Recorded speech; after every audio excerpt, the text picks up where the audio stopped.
So today I was talking about the importance for all employers to consider the mental health and well-being of all staff.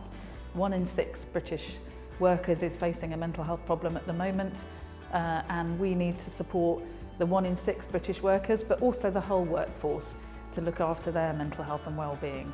It's about staff engagement, staff productivity, and a legal and moral duty that employers have to the mental health and well-being of their staff.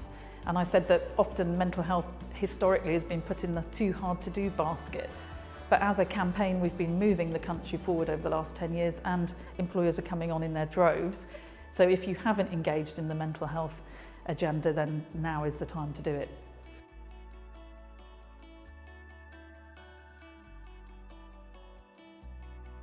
So we have an action plan that employers have to submit before we agree that they can pledge to time to change. And there are 7 key principles that we look for, but the 3 key areas of focus, which are good practice, are senior leadership on the issue of mental health, so that it's safe to talk about it, it's safe to talk to your boss about it or your colleagues.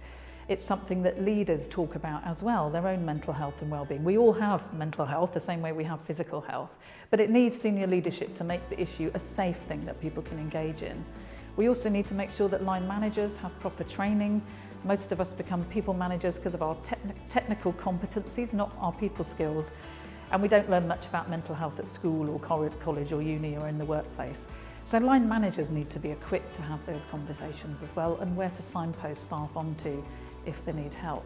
And then the 3rd key driver of change is that those of us with mental health problems, we say lived experience, so those of us that have got an experience of the issue are able to talk about it and encourage others to do the same, because that really shifts culture. Whether it's somebody on the production line or in a shop or in an office, all the way up through middle management to senior leaders talking openly. And we've got probably now about 6 or 7 FTSE 100 chief execs talking about their own mental health and well-being. And so we've got a way to go, but we've made major progress. But those are the things we'd encourage employers to do.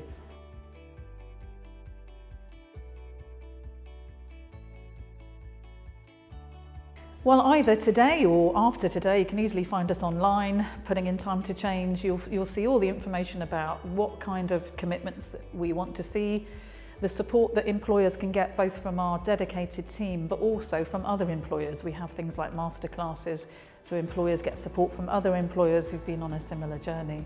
So if people sign up, at least to express their interest, then we can work with them and support them as they develop action plans. They can see other people's action plans, they can be supported by other employers. So, we're here to support people through that process.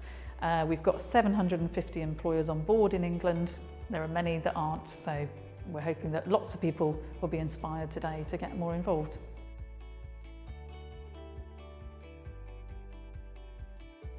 What I hope is that people think about the human talent, and that's where we're focused. And obviously it's about the 4th industrial revolution, or the 4th revolution, but it's very much about looking after the individual, and mental health and well-being is absolutely core to that.